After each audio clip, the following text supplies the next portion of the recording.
Hello and welcome to another modelling video. This is Alan from the Meconoman at YouTube with another tank build review. We are looking at the S model 72nd SU-85 tank destroyer, a favourite subject as well as brand. The model was provided by Hearns Hobbies, a very old hobby shop in Melbourne, Australia, one I've frequented for many years. The owner was good enough to pass this on to me well below cost, and it's a good chance to shout out and share their historic business. 1947, around the same site. S Model is a brand from China, exclusively works with 72nd subjects, mostly ground vehicle based, some trucks, practically all tanks, many subjects more interesting or interested to people around the Eastern Europe, Chinese area, a very heavy Soviet Chinese theme going on with some import German and American British subjects, very likely to appear in that region's history. The box is decked out with quite a bit of details of what paint you need to use. To offset costs, you're given 2 model kits. The model comes across one runner. The fit is very tight, nicely machined, photo etch, quite an exclusive array of decals depicting many more obscure subjects. A real joy in what you get from the unboxing pleasure. The beautiful aspect is once picked up from the hobby shop or online, you've got enough information on the box about the scheme, colours to buy, and roughly what materials you're working with. The larger parts do snap together, the smaller bits do require glue. You're also given 2 sets of etch, 1 set of decals to cover multiple subjects, though only 1 instructions. Many of the information is also mirrored on the box, but the build part is clearly streamlined and very easy to follow in an oblique view of the build. This is one of my most favourite brands to work with. During the video I'll only be working on 1 tank. One of the best reasons I really jump onto these, besides the really well thought out and engineered fit, is how well the tracks go together.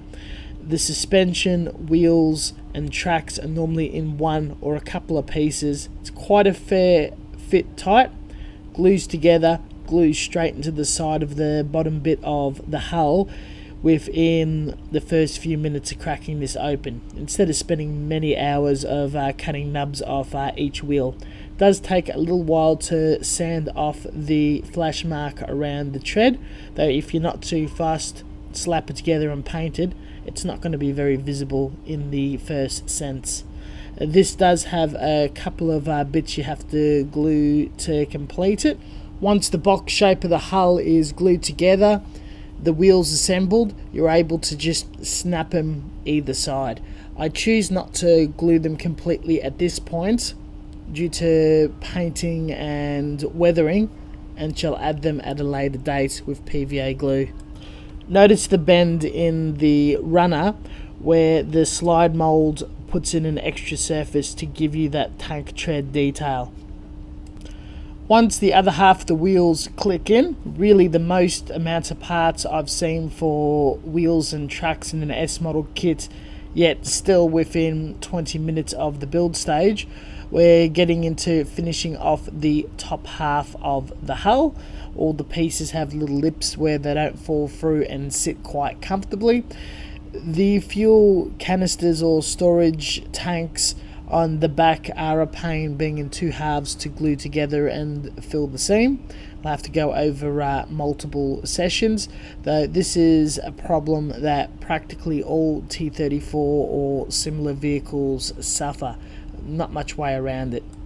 Ignoring the fuel cans and adding that much later, the hull continually builds up in flat sections, again with lips and clipping together very easily. Each of the hatches are molded to be separated and glued together, giving you the option to have them open or close, adding figures or going further in a diorama storytelling mode. really thoughtful for the people that do go extra and beyond the call in the hobby. At this point, it's taking shape, the proportions looking good, the details deep. It really, compared to source material, looks very well researched and proportionated. Some of these quick to build wargaming-esque models can be very shallow in detail, but not really getting into this later build by S Models offering. What I did do different that I don't normally do with other models is keeping the track assemblies separate.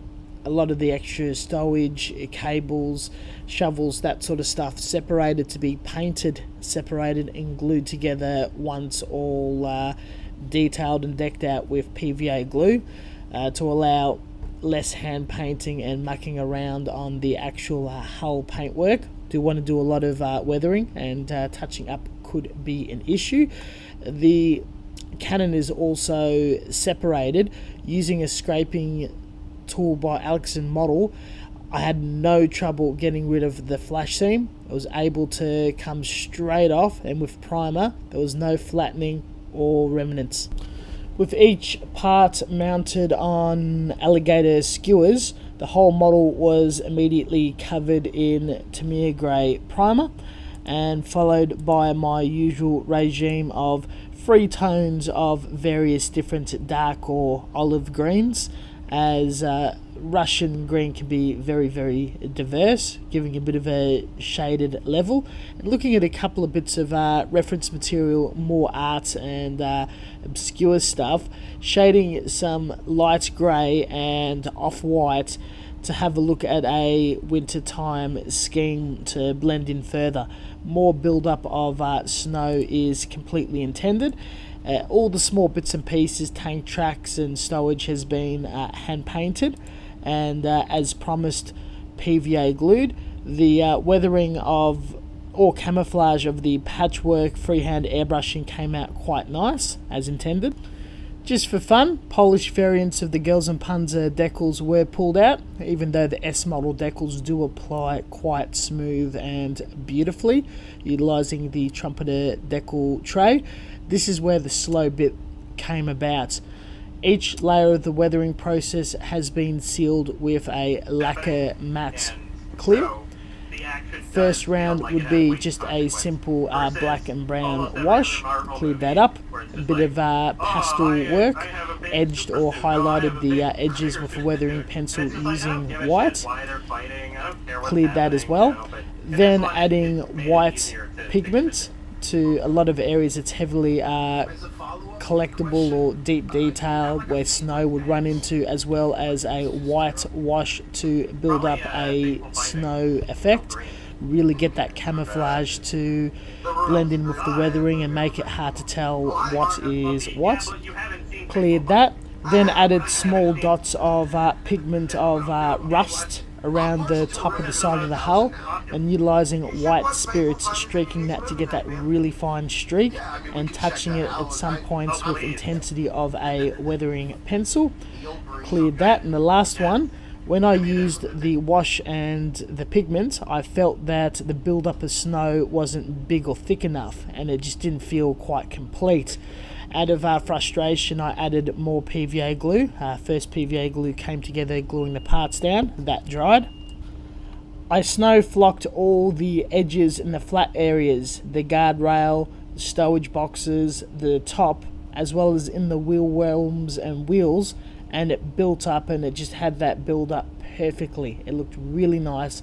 I was super happy. Sprinkled some other areas of just a little bit of snowflakes sticking to surfaces, and it just landed a snow weathering method I was super happy with. What you have to be aware of when you're putting PVA glue on a painted surface and then putting more clear on top, clear matte will react very badly and turn white.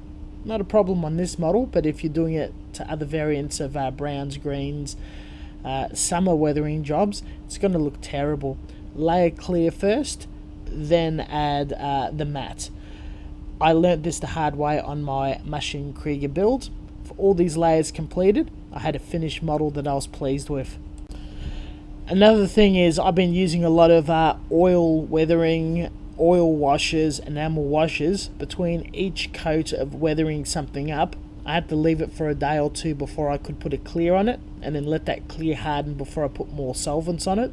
Some people do Gundams and other things, and they just really heavily slaver on solvents after solvents. Some small joints and parts can get loose, soften and break off. This is where a bit of patience do come into play. But weathering this thing up for almost a month for a few minutes here and there just really was worthwhile, and it's probably one of my most favourite weather jobs, especially snow job ever, really. I definitely will do the build up of flock or powders again, and I want to try it on muds or sands in a desert or a European theatre style model. With the conclusion of the video and review drawing in, definitely very highly recommend this boxing of the SU-85, or by that matter anything that is offered by S Model. Absolute fun and thrill to build. Less than an hour in the first session in building it, and a few touch-ups in the second one, mostly sanding the seam on those fuel tanks. A lot of fun building, painting, weathering, getting that new flock build up to look like pigment was an absolute success. Definitely going to carry that on, or even by popular demand showing that off in more detail in a future video. Got a few more tanks on the go that will be presented soon. Thank you very much for watching. As always, until next time, stay tuned for further content. Check out the links down below in the description, and we'll see you later.